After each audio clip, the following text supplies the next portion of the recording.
Ya está, estamos grabando.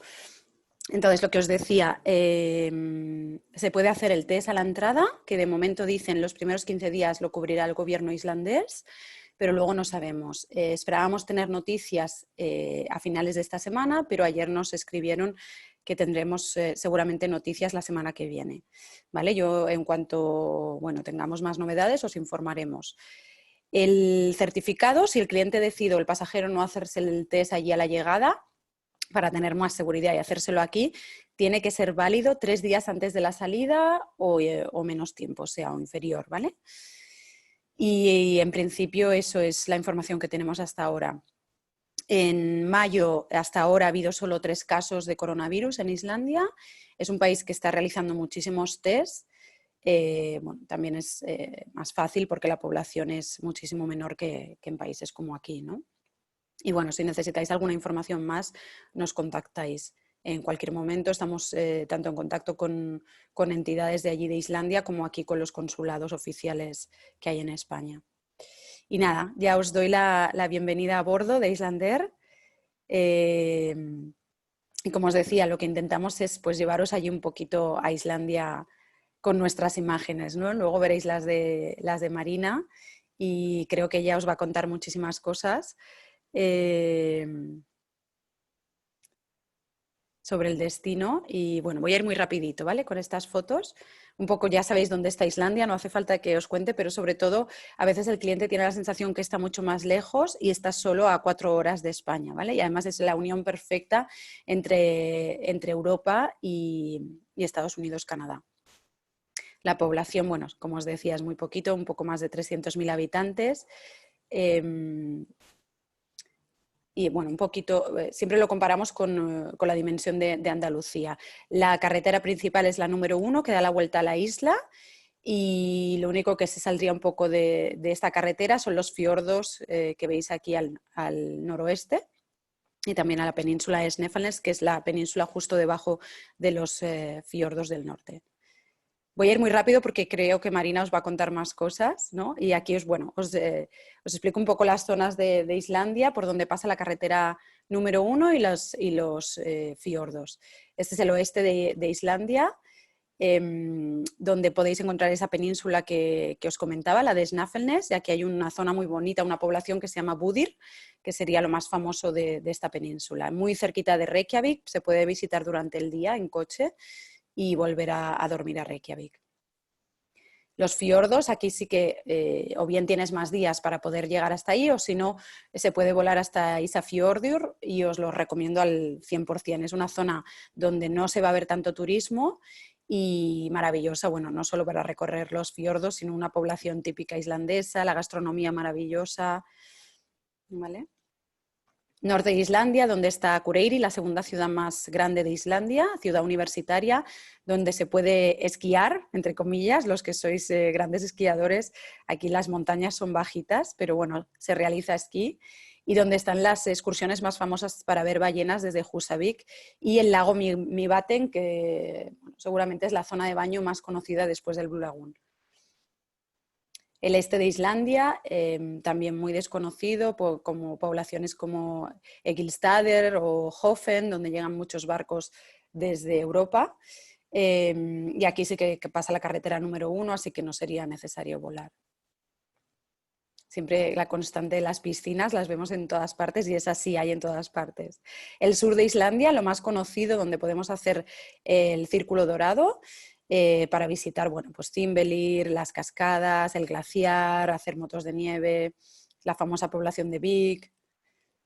¿Vale? Ya pasamos a Reykjanes, que es donde está el Blue Lagoon principalmente, aparte de otros atractivos, y Reykjavik, pues la capital y donde os recomiendo que el cliente pase al menos un día para conocer la ciudad y pasearse y ver los nuevos comercios, restaurantes y toda la vida de la ciudad. Bueno, sabéis que no quiero incidir mucho en las fotografías hoy porque creo que Marina nos va a presentar muchas más fotografías, pero bueno, para transportaros un poco hasta allí, el tema de las auroras boreales, que yo creo que es muy importante para el cliente español. La música, sabéis que la cultura en general en Islandia es muy importante. El Icelandic Pledge, pues desde que creció tanto el turismo, el gobierno islandés, ¿no? Y las entidades de turismo pues se dieron cuenta que había que cuidar la isla. Así que desde hace unos años ya está prohibido el camping libre y hay que cuidar muchísimo la isla, limpiar todo lo que dejas y bueno, que sea un destino que podamos ir muchos más años y que conserve esa naturaleza y esa imagen que tiene ahora. Y bienvenidos a bordo, bienvenidos a Icelandair, una compañía con muchísima historia. Sabéis que bueno, cuando empezó la aviación los aviones paraban a repostar en Islandia para unir Europa con América y bueno, eso nos ha dado una posición estratégica pues, para seguir haciendo lo mismo, ¿no? En este caso unimos España con Islandia, pero también se pueden realizar vuelos desde Islandia a Estados Unidos y Canadá. Aquí tenemos nuestros destinos, volamos siempre con Boeing 757-200 y el 300 y vamos a incorporar los MAX, pero bueno, estamos como todas las compañías a la espera de cómo evoluciona el tema de los MAX. Wi-Fi puerta a puerta, por supuesto, en la Saga Class es gratuita y en la Economy tiene un coste. ¿Vale? Aquí nuestro mapa. Y nuestras clases a bordo. Dentro de la Economy, de la Saga, que es nuestra business, diferenciamos un poco las clases, como ya sabéis, por las condiciones. La Economy Light no incluye equipaje, pero sí una maleta de mano de hasta 10 kilos. Sería para ese cliente pues, que pasa un fin de semana y va con su mochila o con una maleta pequeña. Y si no, ya tenemos la Economy Standard, que sí que incluye equipaje. Quiero que os fijéis en este detalle. Pantalla individual para todos los asientos. Puede parecer algo que el cliente no valora, pero os aseguro que cuando son 4 horas de vuelo se agradece tener películas a bordo y no quisiera que nos comparasen con otras compañías, ¿no? Icelandair ofrece otro tipo de servicio y entre ellos pues la pantalla individual con mucho entretenimiento, damos snack a bordo, damos bebida, manta, almohada, todo esto. La gente, os lo comento porque me preguntan, ¿pero la manta se paga? No, la manta no se paga. ¿Vale? Y lo más importante que en esta clase tiene aparte de la maleta de 10 kilos, tiene una de 23 kilos incluida. Y la Economy Flex, que tiene muchas más facilidades, aparte de lo ya mencionado, el wifi también gratuito, ¿vale?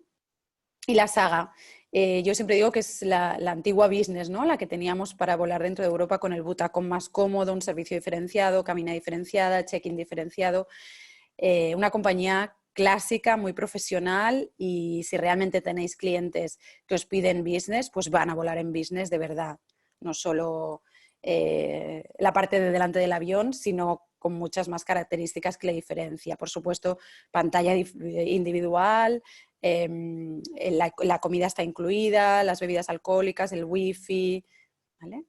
Volvemos un poco a años a cuando teníamos esas business por Europa, pues volvemos a eso, ¿no? Y ofrecemos eso a bordo.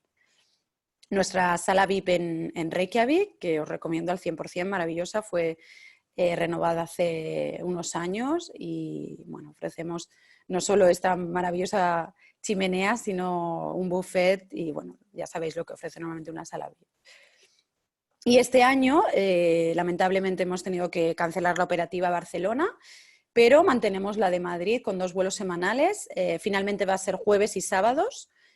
Muchas agencias nos pedíais los sábados pues, para los tours regulares, aunque los tours va a ser un poco complicado, pero sí que es verdad que por esos cupos de hoteles que ya están reservados desde hace 2 años para poder mantenerlos. Entonces, en principio, jueves y sábados desde el 4 de junio hasta 13 de septiembre. Bueno, en principio posiblemente acabe el 10 de septiembre, pero esperemos que la podamos mantener, ¿no? Como España abre frontera el 1 de julio, pues bueno, y Islandia antes, 15 días antes, pues esperemos que se llenen los vuelos y que sea un destino muy demandado. La verdad es que os puedo decir que desde el lunes, como el gobierno aprobó el sábado lo del 1 de julio, desde el lunes estamos notando muchas más llamadas y mucho más interés. Así que bueno, esperemos que esto siga en alza y bueno, y se pueda vender Islandia como otros países europeos que ya van abriendo fronteras. ¿Vale? Y ahora doy paso a Marina, que os va a presentar su empresa y todo lo que se puede hacer en Islandia de la mano de Nordic Luxury. Tack fyrir, Marina. Okay, I'm going to stop sharing my screen. Okay, great. And then you can share yours. Okay, wonderful. Marina os va a presentar en inglés Ella vive en Islandia, es rusa, pero vive en Islandia. Y bueno, si tenéis preguntas, las podemos hacer al final. Yo las leeré, se las traduciré a ella. Así que luego al final podemos hablar un poco. Okay, good morning, everybody. I hope you hear me well. I'm greeting you here from our office in Reykjavik, and it's early morning. No one is here yet, and I'm really grateful that you found time to spend this morning with us and learn about this beautiful island lost in the middle of the Atlantic. My name is Marina, and I'm the owner and CEO of Nordic Luxury. And for those of you who don't know us yet, we are a small boutique DMC based out of Iceland, Reykjavik. But we do operate the whole Nordic area. So of course, Iceland is our core business, our home base, and our most favorite destination, so to speak. But of course, we do operate 6 others, and it's easy with us to combine them if you need, and if your clients are looking to expand their journey into something more than just Iceland. But Iceland is going to be the main subject of our conversation today, and I really encourage you to write down some questions if maybe you have some thoughts, uncertainties, and doubts. I'm here for you to answer all your questions and help you to understand this wonderful destination a little bit better. So I saw that Eva already explained you a little bit about the origin of Iceland and the population and so on. Here I have a little map to show you the areas. And of course, as you already know that basically some of the areas and some of the regions are a lot more developed in tourism than the others. And for example, the south coast of Iceland, it's like the mecca of tourism in Iceland. And this is something where you could travel for days and still explore a lot of things and, you know, find new things to do. But some of the areas are very remote and very hard to get to. And sometimes even you could only get there by helicopter or by foot. So you can't even get there by car. And when I mention that, I'm talking about the best fjords. The bigger part of this area is a national park, which is totally protected. And because it's an amazing bird watching area, and photographers from all over the world come here to take pictures of different birds and observe the wildlife and the bird life. So this is really like we travel here with precautions. But of course, you know, there are some roads to get there and some ways to travel around. I'm just saying that you can't get on car every single way. But we are really happy that Iceland is accessible and it's possible to travel around pretty much all year round. And I think that first word that comes to your mind when you think of Iceland would be ice, correct? And that would be absolutely accurate, because 1/5 of the territory of Iceland is the ice, it's the glaciers. But not many people know that almost under each and every glacier we have an active volcano. And a good example of that you have seen in 2010 when we had our beautiful Eyjafjallajökull erupting, when we stopped the traffic in Europe and attract so much attention and free publicity, as we say. But this is what we live with, and we always have to monitor and have to be very careful. But at the same time, it's amazing nature opportunities, and we use this as much as we can, and we discuss that as we move along. I'm pretty sure that Iceland is gonna, when you travel in Iceland, is gonna surprise you with lots of contrasts. And I wanted to mention the seasons. If you ask an Icelandic person, how many seasons do you have? And he will for sure answer you 4 seasons. So absolutely sure that we have summer, we have winter, and we for sure do. But as you probably, if you look closer and you look from the perspective of your customers, our summers are not really much different from winters. So when I say that, it means that the summers aren't really very, very hot and winters aren't very cold. And that's the perception that actually many people think that winters in Iceland are totally cold and absolutely unbearable, but that's not correct. So in the summer, the average temperature would be between +12 and +16, while in the winter time, it's everywhere between -5 and +5. And it's totally not uncommon to have a winter day when we have +10 and no snow whatsoever. I personally want to encourage you pay attention to the 2 fall months of September and October. The reason for that is that these are the months when we really have the best of 2 worlds, the best of 2 seasons of summer, when we have all the summer activities up and running, all roads open, you could get pretty much anywhere you want. And also at this time, we already start to see the Northern Lights, and the Northern Lights start as early as the end of August. And last year, for example, I saw the first time 23rd of August. And so September and October are really beautiful and wonderful months to see the Northern Lights as well. So we really combine and maximize the experience to the best. Pretty much all the itineraries start and end in Reykjavik, and Reykjavik is of course a very cozy, small capital, and it's different from anything you've ever seen before, I'm pretty sure. And it's beautiful in all seasons. But to be honest with you, for the past probably 2-3 years, we started to have more guests and more agents that would be asking us to bypass Reykjavik and start touring immediately and start going into the countryside because they want to skip Reykjavik and not spend any time there. I would say that I would leave it up to you to decide, because you know your clients best, and we could always help and discover what he wants. Because of course, I would say it is very different between summer and winter. I would encourage people to stay in winter in Reykjavik because we have only 4 hours of daylight, and you know, we crave for the evening life. We want to go out to the restaurants. We want to, you know, socialize and spend some time there. While in the summertime, the sun is shining pretty much 24/7, especially from middle of May to early July. And we want to be outdoors as much as we can. So I totally understand people who want to move immediately into the countryside.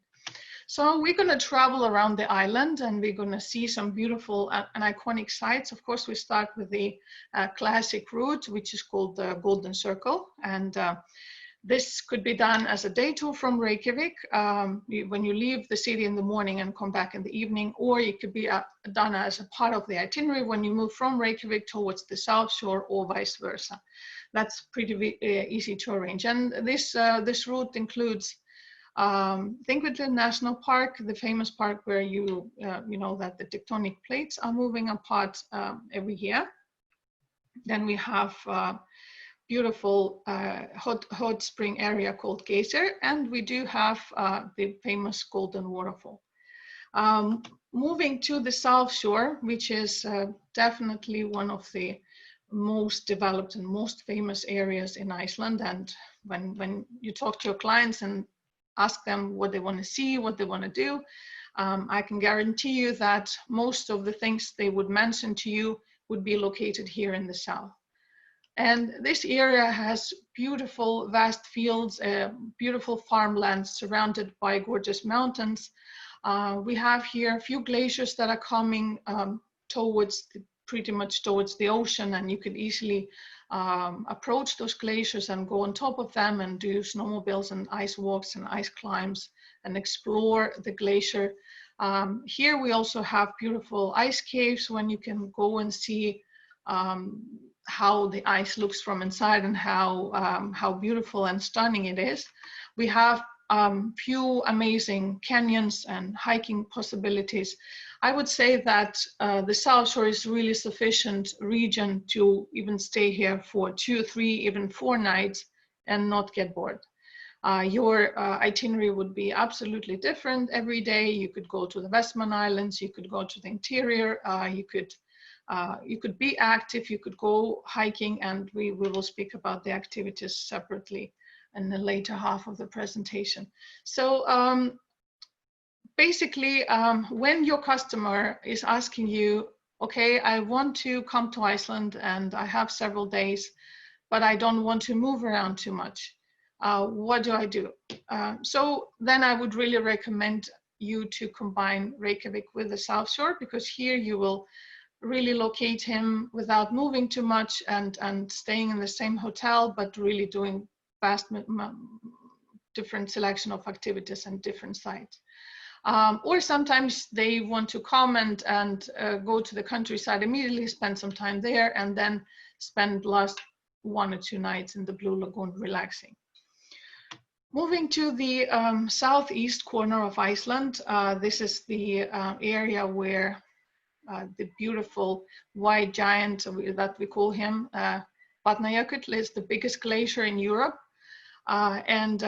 He dominates completely this area, and here we see this beautiful wonder, the glacial lagoon, which is called Jökulsárlón, and it's really big, and I know on this picture it doesn't look so, but it's a huge lake with floating icebergs, and especially towards the beginning of the summer, it's packed with ice, it's packed with seals. It's gorgeous, stunning sight, and absolutely one of a kind in the entire Iceland. Moving forward towards the East Fjords, you will stop at iconic Vestrahorn, these beautiful cliffs and white and black sand beaches. And as you know, all the beaches in Iceland are volcanic, so therefore they are totally black. The area which is unfortunately pretty often really passed through very quickly or not even visited is the East Fjords. And this area is full of contrast, and to guarantee you that there will be pretty much nobody there. You will have this beautiful island and part of the island for yourself. If you're looking for solitude, if you're looking to escape the crowds, and still there are pretty cool accommodations in this area. Imagine yourself hiking on one of these beautiful, gorgeous mountains, or quad biking or horseback riding, which is totally natural here in this area. Further north, we have amazing area of Lake Mývatn and the northern part of the island. This is another area where you could completely spend few days without being bored and doing absolutely different things every day. So this would be the second pillar that would help you build the itinerary if you need to move around the island and just maybe not stay in different hotel every night. So on this image, you would see Askja caldera, which is a beautiful geothermal area in the interior of the northern island, Iceland. And this is northern part of the island. And this is the caldera with a warm lake. Here you will see on the bottom of this lake, the water is warm and you can even go swimming. But to get here, you can only get with a special modified monster truck, super jeep as we call them, or you can come here with a helicopter. So this one is quite remote and not accessible for regular cars. Here around Lake Mývatn, we could really travel for at least 2 days without going too far from the lake, but exploring a lot of contrast. Here we have this quite unique area called Namaskart, and this is the area with geothermal activity where you see this strange colors and this mud pots bubbling here and there, and then steam coming out of the ground. So this is a kind of geography lesson just happening in front of you, and it's very unique and beautiful. This area is just 1 hour from the city of Akureyri, which is the second biggest city in Iceland, and after Reykjavik. And you simply can enjoy the beauty of nature here and find definitely a lot to do. We have a lot of biking trips going around the lake, and the lake itself is quite famous because it is home to so many species, different species of ducks, that scientists from all over the world come to see them here in Iceland. And moving further to the west part, we cross the beautiful Godafoss waterfall, which is iconic for Iceland and for the history of Iceland, and it's really famous. My personal favorite part of Iceland, just because again it's very underestimated and unrevealed, this is the area called the Snæfellsnes Peninsula, and the iconic mountain Kirkjufell, and it's literally became a landmark of Iceland, and has been photographed probably trillion times and really become a symbol of Iceland, to be honest. When you drive around Snæfellsnes Peninsula, there are lots of beautiful areas to stop, and beautiful bays and beautiful beaches to be completely alone and enjoy the power of nature and listen to the sea and relax. Here also we have a gorgeous Snæfellsjökull, our smallest, one of our smallest glaciers, and it's very, very beautiful. You can come walking on top of the glacier. We have special hikes, and they're absolutely beautiful. And here also we have this unique place where we have first and last in Iceland Yellow Beach, which is quite famous because, as I said, all the other beaches in Iceland are black. And we move onwards to the interior, which is I think the most exotic part of Iceland, because it's totally uninhabited. It's only accessible by special vehicles and helicopters, and of course by foot.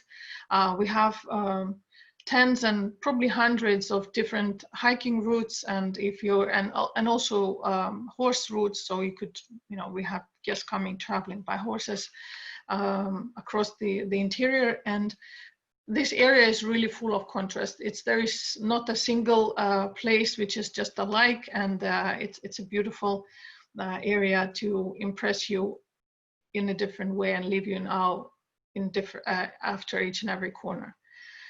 And we, of course, this presentation would never be complete if we don't talk about the Northern Lights. And there is so much to say about the Northern Lights. I know it's really a must for every visitor who comes to Iceland, and it's his dream. And it's really important for us to do everything we can to make that dream come true, and believe us, we do. I just want to mention how much work we have behind the scene to try to make that happen. And I will explain what I mean. So we have been quite lucky here in the northern part of the world for the probably past 4 years. The activity of the solar activity has been quite strong, and which means that there has been explosions on the sun. So the Northern Lights have been relatively strong in our part of the world. So, but that's just not enough for us to be able to see the Northern Lights in its splendor. We also have, of course, all the other weather factors. So what Northern Light is it's a completely natural phenomena. It's just like sun or wind or rain. It's totally beyond our control. And it's very important that your customers understand that when they are heading to Iceland and they have only Northern Lights on their mind. I always encourage all our partners and agents to sit down with the client and really go over this and let him understand to his core and to his heart that this is a miracle that is about to happen. And if it's going to happen or not, it's not in our hands. So often they ask, what are the chances? So the best answer is to say the chances are 50-50. And that is totally true. We only see the forecast to see the lights 3 days in advance. That's just as accurate as it gets. I'm pretty sure that all other forecasts that we can see a month ahead or 2 months ahead, that they're not accurate, that we can't rely on them. 3 days ahead, yes, that's what we can say. Okay, this looks good or this doesn't look good. We measure the lights on the scale from 0 to 10. 0 means no activity whatsoever, and 10 is uber activity. And I have to be honest, in my entire life, I have never seen the lights on scale 10. The biggest I've seen was 8, and that was spectacular. So when the lights are above 2 and 3, that means the activity is strong, and 4, 5, 6, that would be totally amazing. Then the next thing we check is the conditions of the clouds, and where is the opening, is the sky is clear or is it covered with clouds. And then we sit down and brainstorm, okay, we have an opening in the clouds, an opening in the sky here at 9 o'clock, or we have here at 11. So we make a route with our guides that are taking our guests to maximize the chances. And we believe us, we do our best to succeed and make the clients happy. So the other question is very often asked, can we see the lights in the city? So do we need to go to the countryside to see the lights, or can we do that in the city?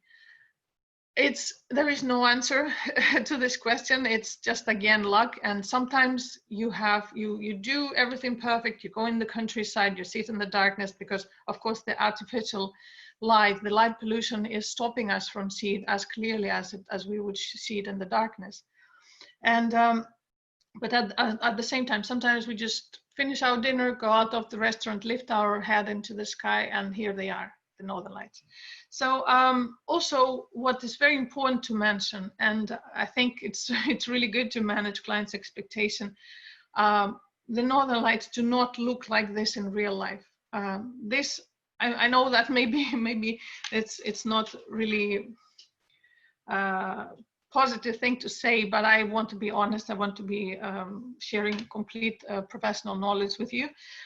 Lights like this, this would be on scale 8 in reality, like visible with human eye.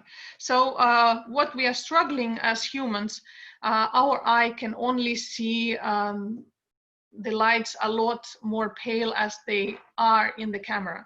So of course, professional equipment, the photographers are bringing super intense and powerful lenses, and they take those pictures, the northern lights pictures, on very slow speed when the camera is and the lens is really absorbing the maximum of light it can only get. So that what allows to make those pictures absolutely stunning. So basically it's just like an intensifier for the lights when you see them on the picture. The human eye can pretty much see the whitish color, the greenish and the yellowish. It's really seldom for the eye to see the pink, purple and red. And any other color are pretty much impossible, because sometimes you see absolutely stunning orange and blue, and that is really hard to capture in reality. So just prepare your guest, and even if they will see just the green light and not the purple, but they will see the lights moving in the sky and dancing, it's a phenomenon. It's a natural miracle. So absolutely, I can assure you they will definitely enjoy it. And we'll take care of the rest. We will make sure they're warm. We have some drinks for them, and let them have a good evening enjoying the evening outdoors. So we will move to the activities and talk about what we can do here to keep ourselves busy, and what we could explore. Of course, starting with the classic things as whale watching. Iceland is one of the best places and one of the most famous places to see the whales. And we have several locations to do that. Of course, the whale capital Húsavík in the north, and Akureyri is actually becoming last 2 years really strong, and you could do it from the classic wooden boats, or you could do it from the rib boats, which are a lot more maneuverable, and it could allow you to get to whales a lot closer. And of course, you could do that from Reykjavik, but if your clients are choosing between the north and Reykjavik, I would encourage them to do it in the north, because the chances to see the whales are bigger there.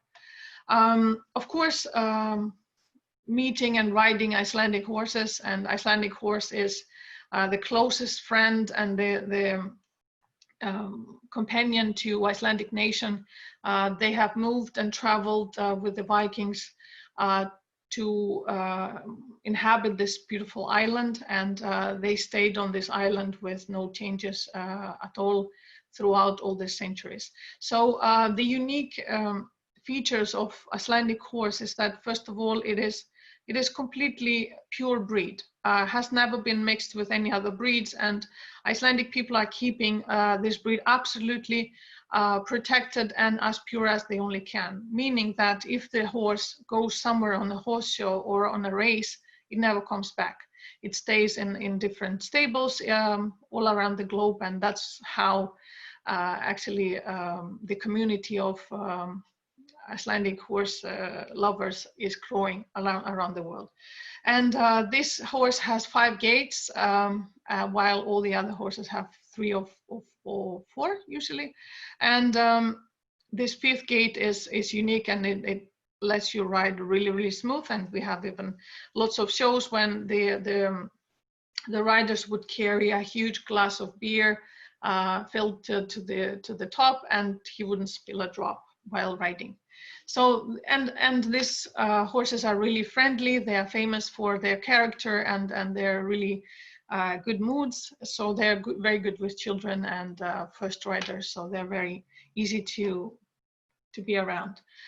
We have a great selection of motorized sports, and I want to mention that this is all year-round activity. We definitely encourage the guests to come to Iceland over the winter months, because you could really enjoy a lot less traffic, and at the same time you could do all the winter activities that we have to offer. That would be the ATVs, buggies, snowmobiles when we cross the glacier on these beautiful, powerful machines. And going to the interior, we of course can travel on mountain bikes, and there are trails for beginners and for more advanced riders. It's no problem whatsoever. Kayaking and stand-up paddle boarding, all that activities in the ocean and in the lakes and in small bays, absolutely possible. One of the top and famous activities would be snorkeling and diving in Silvra, and this is the place in Thingvellir National Park that I mentioned earlier, and this is the place where you basically snorkel between the 2 tectonic plates, and you can touch them.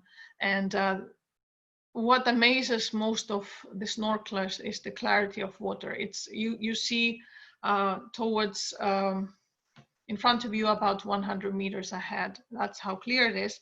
And the water stays the same temperature all around the year. So it's about 2-3 degrees, both in summer and winter. So there's no big difference to do it either way.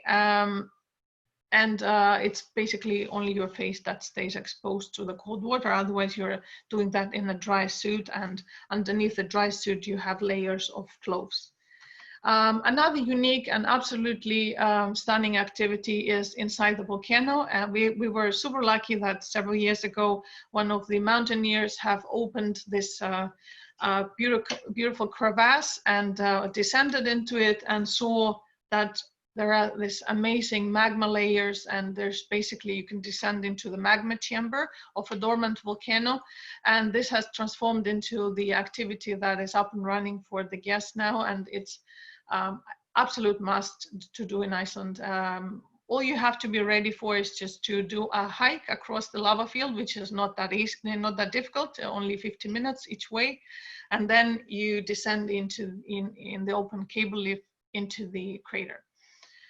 Another thing to enjoy in Iceland is the midnight sun golfing, and also in the wintertime, for those who are avid golfers, we also have the Arctic Open when we do it on ice, the golfing on ice.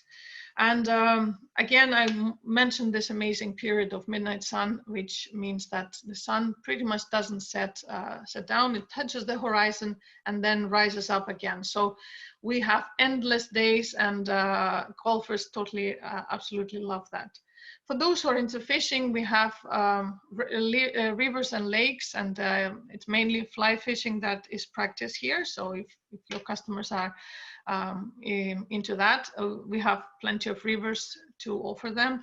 And at the same time, we really challenge our guests. We want them to take one step outside their comfort zone. So that's what they remember. For some people, it's going into the cave. For some people, it's driving a motorbike. For some people, it's snowmobile. It's just we try to feel the client and really leave this memories for them, because that's what they will remember the most: their achievement, their trust with the guide and something that they have done that they have not done before. And another activity that I want to mention separately, it's the Huskies that one of our colleagues, Carl, some of you know him, his wife is breeding those beautiful dogs, and we have exclusive access to this team of beautiful dogs and puppies, and we come to visit them, or we can arrange a trip with them, even in the summertime, because sometimes, of course, in the summer we don't have snow all around, but we have the snow on the glacier, so everything is possible. Of course, one of the best ways to travel across Iceland is on a helicopter. And here on this picture, you see it's from the eruption of 2012.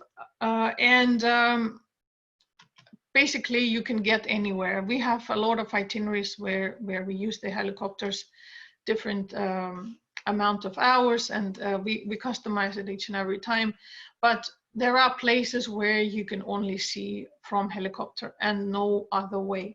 These colors, for example, you need to see, to be able to see them, you just need to rise above them. These are the deltas of the rivers in the south of Iceland.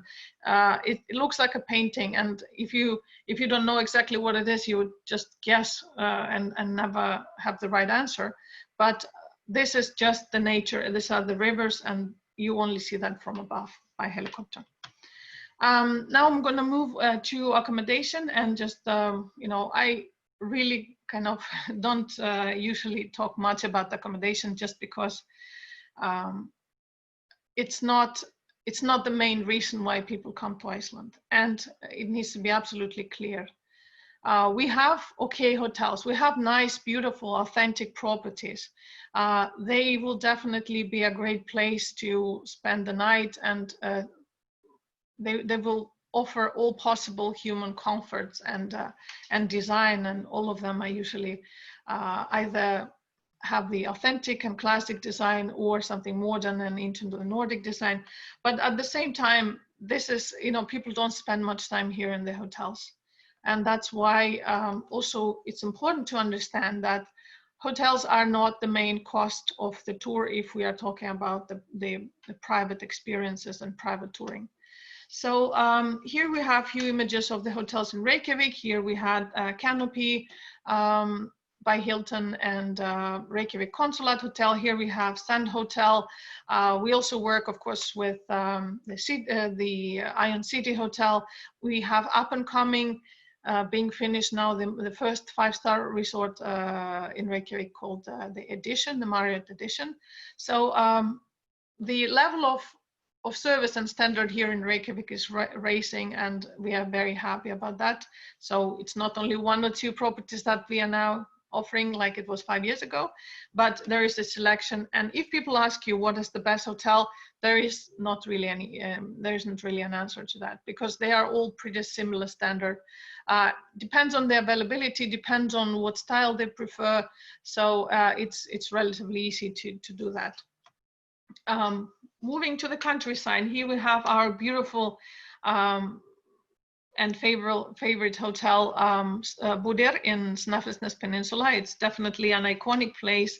This hotel has been here for a long time, and it's in complete solitude. One of the most gorgeous places to see the Northern Lights here in the West. Please don't get me wrong. I'm doing some sort of a quick overview of accommodation. I'm not saying that all these hotels are exact same standard, because they are all small and boutique and very individual style, and not really categorized in terms of luxury. This hotel is called Skalakot, and this is one of the two top properties we use in the south of Iceland. And this is the second property we use, is called Umi Hotel. And you all probably know Hotel Rangá, which is also in the south, that is has been around for quite a while. These 2 properties are relatively new, and they came about last 3-4 years. Further to the east, the Foss Hotel Glacier Lagoon is one of the leaders in the area. Further north, sister property called Foss Hotel Mývatn. And as you see in the decor, it's pretty similar, very clean, simple lines and spacious rooms. And the hotel is located right on the shore of a lake. And you are very closely located to everything you need here in the north.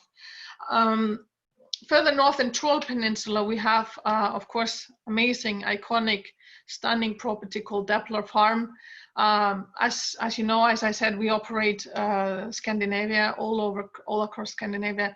I could say undoubtedly that this is the most beautiful lodge and most beautiful small hotel in Scandinavia. So it has very personalized service. Every package, every stay is customized for each and every client. We discuss in advance what the client is going to be doing, and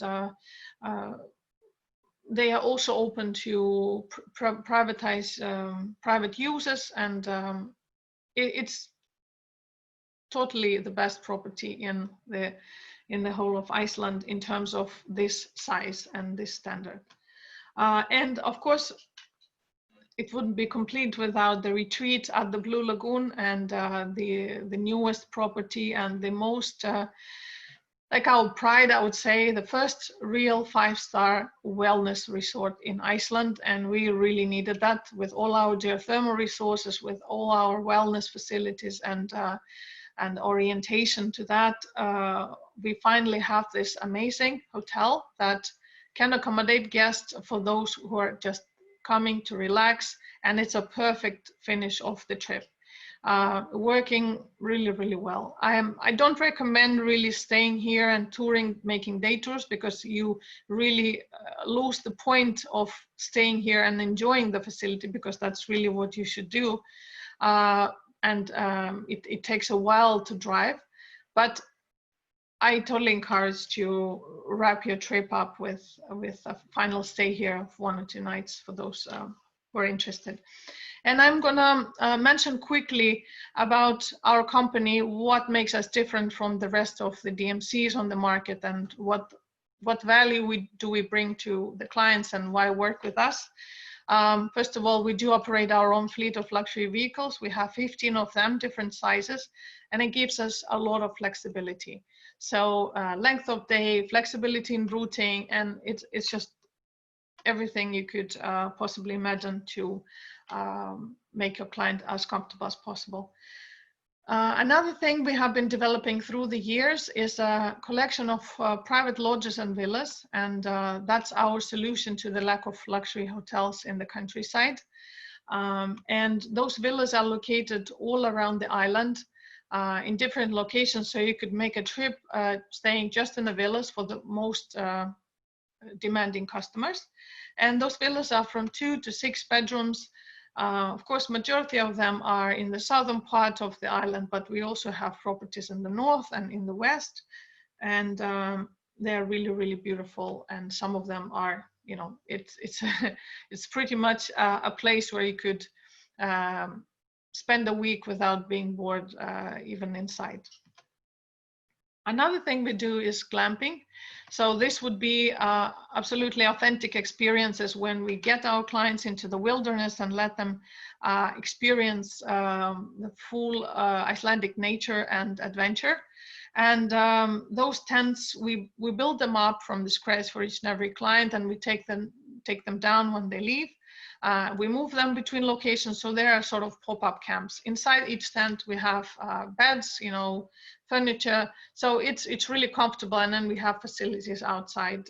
We have private chef cooking for them, so it's a really unique luxury outdoor experience. And the last thing I want to mention is what we focus on is the outdoor dining experiences, as we call them. That's also something that we have been developing through the years, and crafting and cooperating with most creative chefs all around Scandinavia and Iceland. And we use nature as much as we can. Would it be a romantic setup dinner in a lava tube cave, or here it's a family is doing a rib safari in the Westman Islands and we are stopping in one of the caves to do a lunch for them, or it would be a picnic during the hike with a guide, or it will be a full big celebration for a birthday or a special event for a multi-gen family. Here we are transforming a mountain hut into a beautiful venue with a Viking theme for them. So I appreciate all of your time this morning. I hope I didn't take much of it, and I hope I opened up a little bit of this beautiful island, and I will be very happy to answer all your questions if you have any. Thank you so much. Thank you very much, Marina, and it's wonderful. You know, I was getting messages that are really impressive with the pictures, and some of the agencies want your pictures to be used at their screens for videos for their customers. So we can talk later about it. Of course, no problem. We are very happy to share all the material we have, and no problem. Yeah. So I'm gonna try to do mix Spanish or English if you don't mind.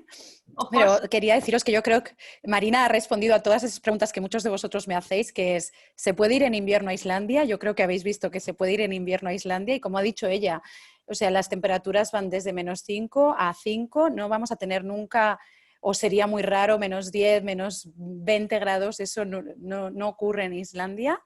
El alojamiento, creo que habéis visto, muchas veces me preguntáis, pero no hay alojamiento bueno, ¿no? Marina decía, no es el alojamiento lujo clásico, ¿no? Yo creo que se refiere a que nunca vamos a encontrar pues, el lujo asiático, un península, un tipo de alojamiento con ese lujo más distante, ¿no? Aquí al final son nórdicos, van a ser un lujo pero mucho más próximo y dentro de ese tipo de decoración con líneas nórdicas, ¿no? Y bueno, las actividades, hay todo tipo de actividades, no es solo coger el coche y ver cascadas y paisaje, como veis hay mucho por hacer en Islandia y cada vez más, y lo que decía ella, ¿no? Que los últimos, pues eso, de 5 años para aquí han incorporado muchas más actividades, muchos más alojamientos de lujo y siguen habiendo, lo que ha comentado el hotel de 5 estrellas que está situado al lado del Harpa, que es el centro de convenciones en la capital, en Reykjavik, va a abrir en breve, se ha parado ahora por la pandemia, pero en breve estará abierto. Pero yo creo que el resto de alojamientos, aunque no tengan categoría de 5 estrellas, bueno, les hacen merecer esas 5 estrellas, ¿no? Por lo que ofrecen, no solo en decoración, en comodidad, en cercanía, sino en la gastronomía que están ofreciendo en muchos de estos hoteles, que es maravillosa. Bueno, voy a pasar a algunas preguntas. Marina, one of the questions is if you offer services in Spanish. Yes, we do. Yeah, we have Spanish-speaking guides that we work with. There aren't many, I won't lie, and we only work with the best. So if we have our top guides busy for particular dates, we prefer to encourage our guests on English or change the dates because we don't want to ruin the experience or like compromise the experience, I would say, because we are very set on our standards. Okay. What I will say is that when the Icelandic person talk in English, I think it's very easy for us to understand because the way the Icelandic people talks is similar to the Spanish. You know, the phonetic, it's similar. So, yes. Decía que los islandeses cuando hablan inglés se les entiende bastante bien, pero bueno, es verdad que tiene que ser un cliente que hable inglés. Me preguntabais sobre los vuelos, lo que os decía, los vuelos estarán el directo desde Madrid a Reykjavik hasta septiembre, hasta el 13 de septiembre. No sabemos la operativa, aquí Arnau me preguntaba sobre la operativa post-COVID. Me ha encantado lo de post-COVID porque espero que sea un post-COVID en algún momento. No sabemos la operativa del 2021, normalmente la publicamos a final de agosto-septiembre. Y en estos momentos no sabemos la del año que viene. Tenemos vuelos en invierno desde varias ciudades, Bilbao, Barcelona y Madrid, siempre vía punto europeo. Las tarifas son muy correctas. Creo que muchos de vosotros tenéis las tarifas especiales cargadas en vuestros GDS, pero si no nos podéis llamar y preguntarnos y os las ofrecemos sin problema. Susana preguntaba por las auroras boreales, que luego Carla he visto que le ha contestado. They're asking about Northern Lights. When was the best season to see it? Some of the agents reply already to the questions, but I will say. I will add, because I talked a lot about the Northern Lights, but I want to add because like, okay, they start in the end of August and they last throughout March. And my recommendation would be either early in the season or late in the season. So September, October, and March, in my understanding or my perception, are the best months, just because we have enough daylight. In March, September, October, we could really enjoy the maximum of experiences here in Iceland, and then enjoy the northern lights in the evenings and in the nights, because they usually never come out earlier than 9 p.m. and by 2 a.m. they usually disappear. So it's pretty much this limited window. And then we have darkest months of December and January when we celebrate Christmas and all of that. Those months are the darkest. We have only 4 hours of daylight. So this would mean that it starts, the light starts at 11:30 a.m. and it starts to be dark again at 3:30. So we have a few hours in the evening which are totally pitch black, and we need to be creative to do something. Like we go to the lava tube caves, we go do some experiences, but you know, people easily can get frustrated without understanding that in advance, because you know, you need to be prepared that it's so dark. So Yes. so that's why I would say that when we have the early season or end of season, then we have totally normal daylight, or even more than that, more than you need. So that will be the best experiences that we could deliver. I have to say that the only time I see northern lights, and I've been, you know, looking for them many times, it's in Reykjavik, in the city. Yes. So I've been... Ana nos pregunta si os pasaremos la presentación después. Esta, me he acordado de grabarla, que soy un desastre, nunca me acuerdo. Esta sí, os pasaremos un email con la presentación grabada y con la presentación para que la podáis, no solo el webinar, sino las presentaciones. So all of them are saying thank you. I think Thank you so much. they really love your presentation. I'm very glad to hear, and I hope it was inspirational and useful. Yeah, they're saying mainly thank you. They're very impressed with your pictures, and you say the lodges and villas are not luxury, but one of the agents, Anna, is commenting, I think this is luxury by the pictures. Yeah, that's another thing what we are kind of a part of our DNA here. You know, when many people ask why you're called Nordic luxury, Yeah. what's so luxurious about this part of the world? Because compared to other places where luxury is in their blood, here in Scandinavia it isn't. So the luxury is to be out there on top of the glacier just by yourself and on top of the world. And creating those amazing memories. And that's, I think, that is the most precious and valuable for each and every of us. And then everything else comes on top of that, and we try to make the experience as smooth as possible, but that's the real luxury we have here in Scandinavia. Yeah, yeah. So they're asking me for your contact, but don't worry, I will give it to them. And as well, if you have people on the booking, on the quotations department that speaks Spanish, are you sending the quotations in Spanish or English? No, we send quotations and all our documents in English. We actually we have a representation in the US, and we have one girl there in that is speaking Spanish that has been translating some of the materials for us. We just have to revisit it with her what has been done. And I will ask her to share some of the material with me, so we will have something ready in Spanish for you. Okay. So I'm just reading, sorry. Everybody says thank you very much. I don't know if there are. Anna is asking if they contact Susanna. No, it's better if, I will send you the contact, but it's better if you contact Marina and she will transfer you to some of their team. Yes, Marina, exactly. Okay, I think that's all. Marina, no more questions. They just say thank you very much. So I just want to say thank you to you as well. The pictures are amazing, and everything you explained. I've been for half an hour, almost 1 hour now, I've been in Iceland. So thank you very much.